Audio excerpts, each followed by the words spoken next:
Hello students, मैं हूं आपका एजुकेटर कमलाक्ष झा। 9 दिसंबर 2020 का करंट अफेयर्स का ये लेक्चर आप लोग देख रहे हैं।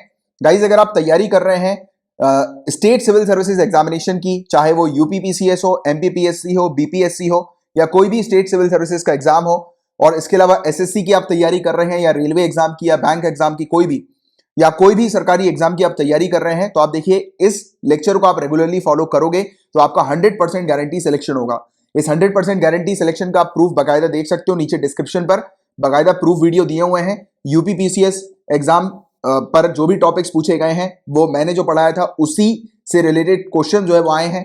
और अगर अभी रिसेंट पास में ही यूपी पुलिस का एक क्वेश्चन पेपर हुआ है, यानी कि एक एग्जाम हुआ है, तो उस पर पेपर पे जो भी टॉपिक्स पूछे गए हैं वो मैंने जो पढ़ाए थे उसी से रिलेटेड टॉपिक्स आए हैं। बकायदा प्रूफ्स वगैरह देख सकते हैं और रेगुलरली लेक्चर को फॉलो करिए, आपका 100% गारंटी सिलेक्शन होगा। तो चलिए आपका समय ना वेस्ट करते हो, फटाक से लेक्चर को शुरू करते हैं। गाइज, यहां पर बात करेंगे पगड़ी समाज जट मूवमेंट के बारे में। तो देखिए गाइज, अभी आप लोग जान रहे हैं कि किसान जो है वो प्रोटेस्ट कर रहे हैं, विद्रोह कर रहे हैं। सरकार जो 3 कानून को लेकर आई है, फार्म लॉज जो हम लोग को देखने को मिले हैं, तो उसके खिलाफ किसान का विद्रोह, प्रोटेस्ट हम लोग को देखने को मिल रहा है। तो वैसे ही कुछ किसानों ने प्रोटेस्ट किया था 1907 में, और वो जो प्रोटेस्ट था उसको पगड़ी समाज जट मूवमेंट के नाम से हम लोग जानते थे। तो ये चीज याद रखना, डायरेक्टली ऐसी चीज पूछी जाएगी कि पगड़ी समाज जट मूवमेंट किससे एसोसिएटेड था, तो ये किसानों का प्रोटेस्ट था 1907 में। 1907 में भगत सिंह जी के अंकल जी जो थे, अजीत सिंह सांधू, ये इस मूवमेंट को लीड कर रहे थे। राइट, तो सिंपल सा फैक्ट है, ये आप लोग को पता होना चाहिए इसके बारे में। एक और फैक्ट आप थोड़ा सा ध्यान में रखो कि 1879 में ब्रिटिश सरकार ने एक नहर बनाई थी। नहर के तहत चेनाब नदी का पानी निकालकर, आज की डेट में जो पाकिस्तान के अंदर हम लोग को फैजालाबाद देखने को मिलता है, वो उस समय लयलपुर के नाम से जाना जाता था। तो वहां पर पानी जो है वो पहुंचाने के लिए ये नहर जो है वो बनाई गई थी ब्रिटिश सरकार के द्वारा। और इस कैनाल को अपर बारी दाव कैनाल के नाम से भी जाना जाता है। और पगड़ी समाज जट जो है गाइस, ये एक गाना भी है जिसको बाकी दयाल के द्वारा कंपोज किया गया है। ये बेसिकली एडिटर हैं जांग सयाल के, और ये गाना जो है वो इस मूवमेंट का, पगड़ी समाज जट मूवमेंट का एंथम सॉन्ग बन गया था। राइट, तो ये चीज भी आप लोग को थोड़ी सी पता होनी चाहिए इसके बारे में। अब बात करेंगे प्रवासी भारतीय दिवस के बारे में। तो याद रखिएगा 9 जनवरी को यह डे सेलिब्रेट किया जाता है। नॉन रेसिडेंट इंडियन डे के नाम से भी इसको अपन जानते हैं। और minister of state for external affairs Shri V Muraleedharan, इन्होंने रिसेंटली लॉन्च करी है एक वेबसाइट 16वीं प्रवासी भारतीय दिवस 2021 के लिए। तो याद रखना है आप लोगों को कि अभी जो अगले साल प्रवासी भारतीय दिवस मनाया जाएगा 9 जनवरी को, वो 16वां हम लोग को देखने को मिलेगा, 16th। राइट, क्योंकि ऐसे क्वेश्चन भी आ जाते हैं। इसके अलावा ऑनरेबल प्राइम मिनिस्टर उद्घाटन करेंगे प्रवासी भारतीय दिवस कन्वेंशन का 9 जनवरी को। और ये जो प्रवासी भारतीय दिवस है, ये सेलिब्रेशन इसका जो होता है उसको स्पॉन्सर किया जाता है काफी सारी मिनिस्ट्रीज के द्वारा, जैसे कि ministry of external affairs, ministry of development of north east region donor ministry, इसके अलावा confederation of Indian industries, federation of Indian chamber of commerce and industry FICCI। इसके अलावा गाइस, ये जो दिवस जो सेलिब्रेट किया जाता है प्रवासी भारतीय दिवस, इस दिवस के सेलिब्रेट करने के पीछे जो रिकमेंडेशन था वो एक हाई लेवल कमेटी थी इंडियन डायस्पोरा की, उसका हम लोग को देखने को मिला था। जो कमेटी को सेटअप किया गया था गवर्नमेंट ऑफ इंडिया के द्वारा, और इस कमेटी के जो हेड थे, चेयरमैन जो थे, वो LM सिंघवी हम लोग को देखने को मिलते हैं। तो कभी कभी ऐसे भी क्वेश्चन आ जाते कि LM सिंघवी किस फलाना कमेटी से एसोसिएटेड थे। तो ये कमेटी जो थी गाइस, ये हाई लेवल कमेटी थी इंडियन डायस्पोरा की, फर्स्ट पॉइंट। दूसरी चीज, इस कमेटी ने रिकमेंडेशन दिया था कि प्रवासी भारतीय दिवस सेलिब्रेट करना है। और इस दिवस पे बेसिकली हम लोग टारगेट करते हैं इंडियन डायस्पोरा के ऊपर, यानी कि वो लोग जो हमारी कंट्री से, यानी कि जो इंडियंस यहां से इंडिया को छोड़कर दूसरी कंट्री में आज की डेट में हम लोग को देखने को मिलते हैं, तो उनको टारगेट किया जाता है और कोशिश की जाती है कि वो वापस जो है वो इंडिया आए, घर वापसी करें। राइट, तो इस पर भी जो है वो कोशिश की जाती है। राइट, तो ये चीज हम लोग को देखने को मिली है। अच्छा, मेरा आपसे एक सिंपल सा क्वेश्चन है, महात्मा गांधी जी इंडिया लौटकर किस साल पे आए थे, कौन से ईयर पे आए थे, और कौन सी कंट्री से आए थे, और वो डेट क्या थी जिस डेट पर ये इंडिया लौटे थे। राइट, तो उसका आंसर नीचे कमेंट बॉक्स पे लिखकर बताइएगा, डेट और ईयर के साथ पूरी चीज लिखकर बताइएगा, और किस कंट्री से आए थे वो भी लिखकर बताइएगा। अर्बन गवर्नेंस इंडेक्स की यहां पर बात हो रही है। तो देखिए, नाम से आपको समझ में आ जाना चाहिए, गवर्नेंस इंडेक्स है, तो स्टेट के अंदर किस प्रकार के हम लोग को देखने को मिलता है कि एडमिनिस्ट्रेशन कितना अच्छा है, तो उसको रैंक किया जाता है कि किस स्टेट के अंदर एडमिनिस्ट्रेशन कितना अच्छा है, वहां पर गवर्नेंस कितना बेटर है। राइट, तो उसको देखा जाता है और फिर रैंकिंग रिलीज होती है। तो ओडिशा ने अर्बन गवर्नेंस इंडेक्स में टॉप किया है, और मणिपुर और नागालैंड बॉटम पे हम लोग को देखने को मिल रही है। इसके अलावा प्रजा फाउंडेशन है, इसने रिलीज किया है ये अर्बन गवर्नेंस इंडेक्स। ये चीज भी आपको थोड़ी सी याद रखनी है। Urban governance index, Odisha top पे है, दूसरे नंबर पर महाराष्ट्र, तीसरे पे छत्तीसगढ़, दिल्ली 13वें नंबर पर है इनकी लिस्ट में। और रैंकिंग जो की गई है गाइस, तो ये अर्बन गवर्नेंस रिफॉर्म के ऊपर बेस्ड है कि किस प्रकार से गवर्नेंस में रिफॉर्म लाया गया है, राइट, सिटीज वगैरह में, अर्बन एरियाज में। और यहां पर प्रजा फाउंडेशन ये क्रिएट करती है और इसने 3 सालों की स्टडी कंडक्ट करी थी 40 सिटीज की हमारी कंट्री के अंदर, और इवन नेशनल कैपिटल टेरिटरी की भी, दिल्ली की भी स्टडी कंडक्ट करी थी इसने। और फिर फाइनली बताया कि किस किस पर्टिकुलर सिटीज में या फिर आप कह सकते हो कि किस किस जगह पर जो गवर्नेंस है वो किस प्रकार का है, तो उसको फिर कैलकुलेट किया गया और फिर फर्दर बाद में ये रिलीज की गई रिपोर्ट, राइट। तो ये चीज आपको पता होनी चाहिए। आगे की बात करेंगे कि epidemic preparedness day. Epidemic preparedness day कब मनाया जाता है, तो याद रखिएगा दिसंबर 27। यूनाइटेड नेशन जनरल असेंबली ने अभी रिसेंटली अप्रूवल दिया है एक रेजोल्यूशन का, और उसमें बताया जा रहा है कि अब international day of epidemic preparedness मनाया जाएगा 27 दिसंबर को। तो इस समय एपिडेमिक जो है उसके बारे में प्रिपरेशन का डिस्कशन होगा कि देखो अभी हम लोग को महामारी वगैरह, पेंडेमिक वगैरह देखने को मिल रहा है, राइट। तो इसी प्रकार की जब डिजीज आती हैं, फैलती हैं एकदम से काफी ज्यादा, राइट, तो उसको कैसे कंट्रोल करना है उसके बारे में अब यहां पर इस दिन पर डिस्कशन होगा, राइट। तो हर साल 27 दिसंबर को डिस्कशन होगा, अवेयरनेस क्रिएट की जाएगी एपिडेमिक से रिलेटेड, राइट। तो एपिडेमिक एक डिजीज होती है जो कि बहुत तेजी से फैलती है, बहुत सारे लोग जो है वो बहुत ही कम पीरियड ऑफ टाइम में इन्फेक्ट हो जाते हैं किसी डिजीज से, तो उसको एपिडेमिक कहा जाता है, राइट। तो ये चीज भी आपको पता होनी चाहिए। इस समय यानी कि इस 27 दिसंबर को अब से हर साल इंफॉर्मेशन एक्सचेंज की जाएगी, साइंटिफिक नॉलेज जो है वो उसका ट्रांसमिशन होगा, यानी कि अगर किसी कंट्री के पास कोई साइंटिफिक नॉलेज है कि कैसे किसी डिजीज को रोकना है, तो फिर वो अपनी नॉलेज दूसरी कंट्रीज तक भी प्रोवाइड कराएगी। जो भी लोकली, रीजनली, नेशनली या इंटरनेशनली बेस्ट प्रैक्टिसेस होती हैं डिजीजेस को कंट्रोल करने की, इस प्रकार की ज्यादा फैलने वाली जो डिजीज होती हैं जो कम पीरियड ऑफ टाइम में बहुत तेजी से फैलने लगती हैं, एपिडेमिक का रूप ले लेती हैं, तो ऐसी चीजों को कंट्रोल करने के लिए अगर किसी कंट्री के पास प्रैक्टिस होगी, या लोकल लेवल पे वो प्रैक्टिस करते हुए, नेशनल लेवल पे, रीजनल लेवल पर या इंटरनेशनल लेवल पर, तो उसके बारे में यहां पर डिस्कशन करेंगे, वो बताएंगे एक दूसरे को, एक्सपर्ट्स वगैरह यहां पर मौजूद होंगे इस दिवस में। इसके अलावा बात करें एपिडेमिक गाइस, ये इन्फेक्शियस डिजीज होती है, काफी तेजी से इसका इन्फेक्शन जो है वो फैलता है। कैंसर और कार्डियोवास्कुलर जैसी डिजीज जो होती है और दूसरी नॉन कम्युनिकेबल डिजीज होती है वो इसमें इंक्लूडेड नहीं होती, क्योंकि एपिडेमिक डिजीज फैलने वाली होती है और नॉन कम्युनिकेबल डिजीज फैलती नहीं है, तो इसलिए एपिडेमिक के अंदर नॉन कम्युनिकेबल डिजीज को रखा नहीं जाता है। आगे की बात करें गाइस, तो 429 बीसी और 426 बीसी के बीच में प्लेग हम लोग को काफी ज्यादा देखने को मिला था, लीबिया, ग्रीस, इजिप्ट और इथियोपिया में। आप मुझे नीचे कमेंट बॉक्स पर लिखकर बताइए कि लीबिया कहां पर है, ग्रीस कहां पर है, इजिप्ट कहां पर है, इथियोपिया कहां पर है। तो कॉन्टिनेंट के नाम आपको लिखकर बताने हैं नीचे कि किस कॉन्टिनेंट पे ये कंट्री हम लोग को देखने को मिलती है। और उसके बाद से प्लेग के अलग अलग प्रकार हम लोग को देखने को मिले जो कि फैलना शुरू हो गए, और भारी मात्रा में 14वीं सेंचुरी तक, 14 सेंचुरी तक काफी सारे लोगों को प्लेग के कारण जो है वो इन्फेक्ट हुआ, यानी कि काफी सारे लोग प्लेग के चलते इन्फेक्ट हुए थे, भारी मात्रा में लोग इन्फेक्ट हुए थे, और ज्यादातर जो इन्फेक्शन जो था वो बुबोनिक प्लेग का हम लोग को देखने को मिला था, राइट। तो ये वाली चीज हम लोग को देखने को मिल रही है। आगे की बात करें, कोविड-19 वैक्सीन से रिलेटेड ये टॉपिक है, तो याद रखिएगा यूनाइटेड किंगडम पहली कंट्री बन गई है जो कि पूरे दुनिया भर में जो कि कोविड-19 वैक्सीन को अपनी कंट्री में जिसने शुरू कर दिया, डिलीवर करना शुरू कर दिया कोविड-19 वैक्सीन का, राइट। और ये वैक्सीन जो है वो फाइजर और बायोएनटेक के द्वारा डेवलप की गई वैक्सीन है जो कि यूनाइटेड किंगडम में लगाई जा रही है लोगों को। और चाइना और रशिया, इन्होंने भी अपने पॉपुलेशन को वैक्सीन देना शुरू कर दिया है, बट इनकी वैक्सीन की फाइनल सेफ्टी और एफिकेसी ट्रायल्स कंप्लीट नहीं हुआ है। बिना फाइनल ट्रायल कंप्लीट किए इन्होंने, रशिया और चाइना ने वैक्सीन प्रोवाइड कराना शुरू कर दिया है अपनी जनता के बीच में, राइट। अब नेक्स्ट जो टॉपिक है ये है 5G NR का। तो इसमें 5G NR है क्या, तो आपको पता होना चाहिए, एक नया रेडियो है, नोकिया ने प्रोड्यूस करना शुरू किया है next generation 5G equipment, 5G वाला रेडियो, जैसे 4G होती है ना टेक्नोलॉजी, वैसे ही इन्होंने 5G इक्विपमेंट जो है उसका प्रोडक्शन करना शुरू कर दिया है। और इंडिया में पहली बार 5G NR की मैन्युफैक्चरिंग हम लोग को देखने को मिली है, तो ये चीज यहां पर बताई गई है। और 5G न्यू रेडियो, NR यानी कि न्यू रेडियो, और ये रीसेंट डेवलपमेंट हम लोग को टेलीकम्युनिकेशन सिस्टम का देखने को मिल रहा है, 5G टेक्नोलॉजी के ऊपर बेस्ड ये न्यू रेडियो है। और रिसेंट एक्चुअली क्या हुआ था कि इसका एंटीना खराब हो गया था, एंटीना की इसमें प्रॉब्लम चल रही थी, जिस प्रॉब्लम को इसने सॉल्व कर दिया है, और 5G न्यू रेडियो हम लोग को ये नोकिया का देखने को मिल रहा है। तो ये चीज भी याद रखना कि नोकिया का है ये 5G न्यू रेडियो, और कॉमन स्कोप के साथ मिलकर इसने new inter levied passive active antenna radio platform जो है वो तैयार कर दिया। तो नोकिया का ये प्लेटफॉर्म है या फिर सॉरी ये रेडियो है, टेक्नोलॉजी है 5G NR, थोड़ी सी याद रखिएगा, और ये रेडियो है, ठीक है। तो ये वाली चीज आपको थोड़ी सी पता होनी चाहिए। गो फॉर जीरो पॉलिसी, ये क्वेश्चन आ सकता है। गो फॉर जीरो पॉलिसी किस कंट्री की पॉलिसी है? तो ऑस्ट्रेलिया की ये पॉलिसी है। इस पॉलिसी के तहत कोरोना वायरस के केसेस ये कंट्रोल करने का काम कर रहे हैं।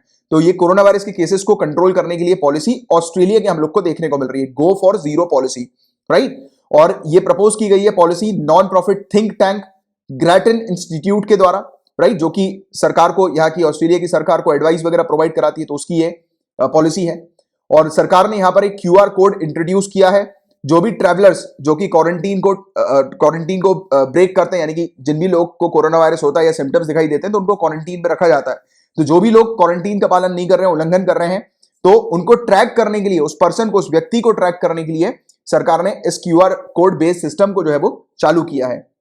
और बताया जा रहा है कि इवन सरकार समय समय पर पुलिस वगैरह भी तैनात करती है, यानी कि जो भी लोग जिनको जिस जगह पर आइसोलेशन पे रखा हुआ है, क्वारंटीन पे रखा हुआ है, तो उस जगह पर अगर वो पुलिस जाकर चेक करती है कि वो तोड़ तो नहीं रहे, ये वाली मतलब यानी कि आपने क्वारंटीन को तोड़ तो नहीं रहे, बाहर तो नहीं निकल रहे, उल्लंघन तो नहीं कर रहे, तो पुलिस भी खुद जाकर चेक करती है, देखती है।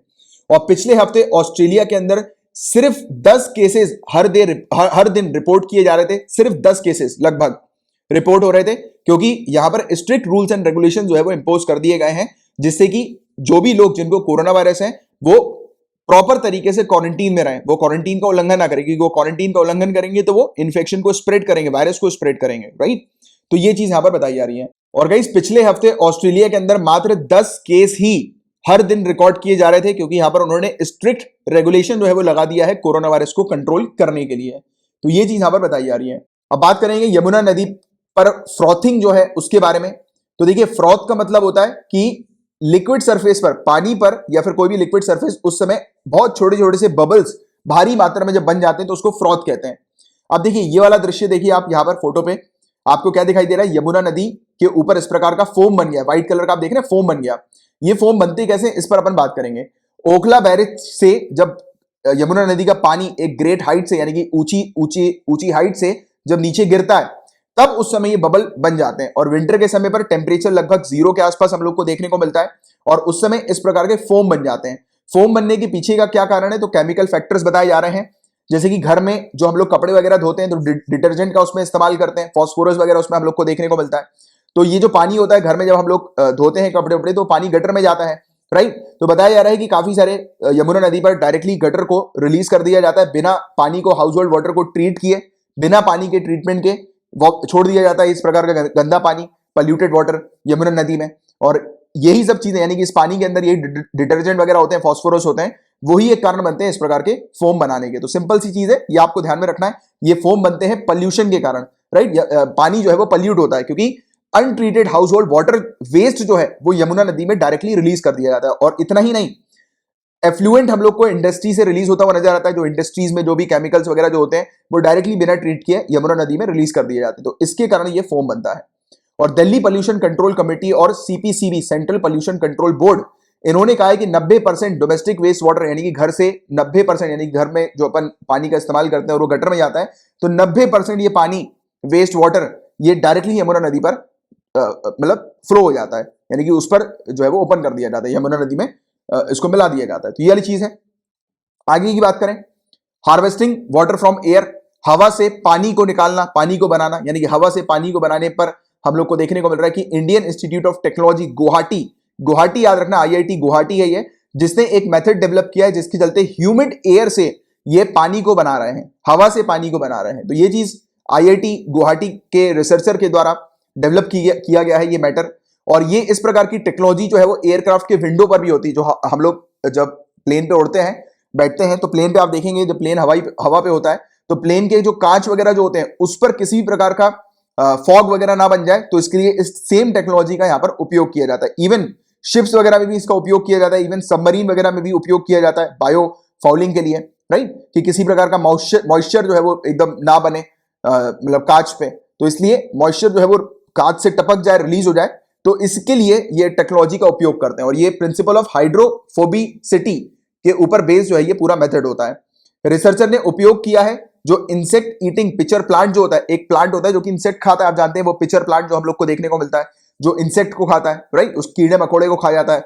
अब क्या होता है, कीड़े मकोड़े जैसे ही उस प्लांट पर बैठते हैं, राइट, तो वो क्या होते हैं, स्लिप हो जाते हैं प्लांट के अंदर वो स्लिप कर जाते हैं। और इसी टेक्नोलॉजी का उन्होंने इस्तेमाल किया, slippery liquid infused porous surface SLIPS, जिसको इन्होंने नाम दिया गया, राइट। और इसी के तहत वाटर, पानी जो है फॉगी एयर से उसको हार्वेस्ट किया जा रहा है। फॉगी एयर जो है यानी कि ह्यूमिड एयर, मॉइस्चर एयर, तो उससे पानी बनाया जा रहा है, इसी टेक्नोलॉजी का उपयोग करते हैं। तो आपको तो सिंपल बस ये याद रखना है कि आईआईटी गुवाहाटी के रिसर्चर ने एक मेथड डेवलप किया है जिसके चलते वो ह्यूमिड एयर से पानी को बना रहा है, वाटर हार्वेस्ट कर रहा है, राइट। तो ये चीज हम लोग को देखने को मिल रही है। आगे की बात करें, माउंट एवरेस्ट की हाइट कितनी, अगर क्वेश्चन आता है तो आपको आंसर लिखना है 8848 मीटर्स, क्योंकि इंडिया के अकॉर्डिंग 8848 मीटर जो है वो हम लोग ने हाइट जो है वो सेट करी हुई है माउंट एवरेस्ट की। बट अभी चाइना ने माउंट एवरेस्ट की हाइट जो है वो निकाली है, और इसने निकाली है 8848.86 मीटर्स, राइट। तो ये 86 मीटर्स वाली हाइट जो है वो उसने नहीं निकाली है माउंट एवरेस्ट की। और 1999 में यूनाइटेड स्टेट्स ने माउंट एवरेस्ट की हाइट जो है वो जब चेक करी थी तो उन्होंने हाइट प्रस्तुत करी 8850 मीटर। बट जो इंडिया का सर्वे हुआ था 1954 में, तो हम लोगों ने 8848 मीटर माउंट एवरेस्ट की हाइट जो है वो नापी थी। तो आप लोग के पास अगर क्वेश्चन आता है माउंट एवरेस्ट की हाइट कितनी है, तो आपको 8848 याद रखना है। और अगर क्वेश्चन आता है कि अभी हाल ही में चाइना ने माउंट एवरेस्ट की हाइट नापी है तो वो कितनी है, तो 8848.86 आपको थोड़ा सा पता होना चाहिए मीटर्स, ठीक है।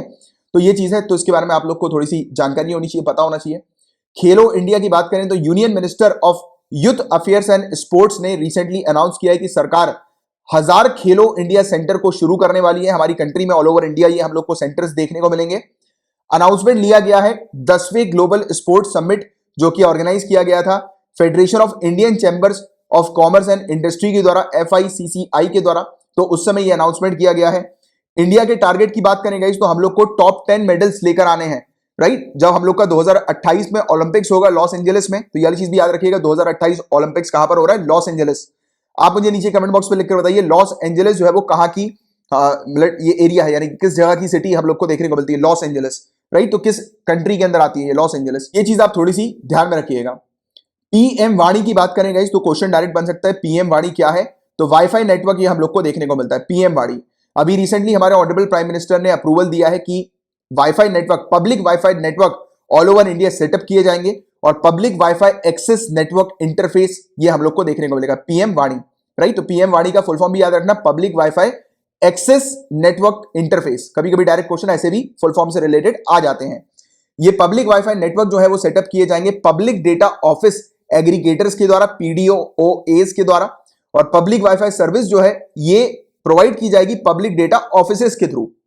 और नेशनल डिजिटल कम्युनिकेशन पॉलिसी 2018 की जो है वो सेट कर, यानी कि उसने टारगेट वगैरह सेट किया है कि 2020 तक 5 मिलियन लोग यानी कि 50 लाख लोग तक इंटरनेट का एक्सेस पहुंचना चाहिए, और 2022 तक 10 मिलियन यानी कि 1 करोड़ लोग तक इंटरनेट का एक्सेस पहुंचना चाहिए। तो इस पर टारगेट हम लोग को देखने को मिलता है NDCP का, नेशनल डिजिटल कम्युनिकेशन पॉलिसी 2018 का। तो ये टारगेट्स वगैरह भी थोड़े से आपको पता होनी चाहिए। आगे की बात करें one nation one ration card scheme के बारे में, तो 9 राज्य हैं जिन्होंने कंप्लीट कर ली है अपनी one nation one ration card reform scheme को, और ये है आंध्र प्रदेश, कर्नाटका, तेलंगाना, केरला, हरियाणा, गुजरात, गोवा, उत्तर प्रदेश और Tripura. One nation one ration card के बारे में आप ऑलरेडी जानते हैं गाइस कि हमारी कंट्री के अंदर ये स्कीम लाई गई है जिसके चलते कोई भी इंडिविजुअल यानी कि कोई भी लोग जिनका राशन कार्ड बना हुआ है, राइट, तो वो यानी कि जिस स्टेट में ये one nation one ration card की स्कीम जो है वो चल रही है, तो उस स्टेट में जाकर अपना राशन जो है वो ले सकते हैं, राइट, किसी भी पब्लिक डिस्ट्रीब्यूशन या फेयर प्राइस शॉप से, राइट। जो राशन शॉप जो होती है ना, फेयर प्राइस शॉप जिसको बोलते हैं, या PDS शॉप जिसको बोला जाता है, पब्लिक डिस्ट्रीब्यूशन सिस्टम शॉप। तो सेंट्रल गवर्नमेंट ने अलाउ कर दिया है 9 राज्यों को कि वो अपनी one nation one ration card scheme के तहत 23,523 करोड़ रुपए जो है वो इंक्रीज कर सकेंगे। उत्तर प्रदेश जो है वो सबसे बड़ी बेनिफिशियरी हम लोग को देखने को मिल रही है इस स्कीम की, जहां पर एडिशनल बोरिंग विंडो 4,851 करोड़ रुपए की प्रोवाइड की जा रही है। और department of food and public distribution operate करती है, यानी कि ये जो है डिपार्टमेंट, ये ministry of consumer affairs food and public distribution के अंडर हम लोग को देखने को मिलता है। तो ये वाली चीज आपको पता होनी चाहिए। अब बताइए कि कौन सी ऐसी स्टेट या यूनियन टेरिटरी है जो कि 100% ऑर्गेनिक हो गई है। 100% ऑर्गेनिक का मतलब कि वहां पर किसी भी प्रकार के केमिकल फर्टिलाइजर्स का उपयोग नहीं किया जाता है, मतलब खेती बाड़ी के लिए, फल सब्जी उगाने के लिए किसी भी प्रकार के केमिकल फर्टिलाइजर का उपयोग नहीं होता है। तो ये है लक्षद्वीप। इससे पहले हमारे पास एक राज्य है जिसका नाम है सिक्किम। सिक्किम जो है वो पहली स्टेट है हमारी कंट्री की जो कि 100% ऑर्गेनिक हो गई है, और उसके बाद ये यूनियन टेरिटरी लक्षद्वीप हम लोग को देखने को मिल रही है जो कि 100% ऑर्गेनिक हो गई है, राइट। तो इसके बारे में आप लोग को एक जानकारी होनी चाहिए। और ये था लास्ट टॉपिक गाइस, और मैंने आपको जितने भी टॉपिक्स पढ़ाए अगर आपको अच्छे से क्लियर हो गए हैं, दिमाग पे बैठ गए हैं, लाइक का बटन हिट किए बगैर मत जाइएगा। नए आए हैं आप तो चैनल को सब्सक्राइब कीजिए और शेयर गाइस जरूर कीजिएगा।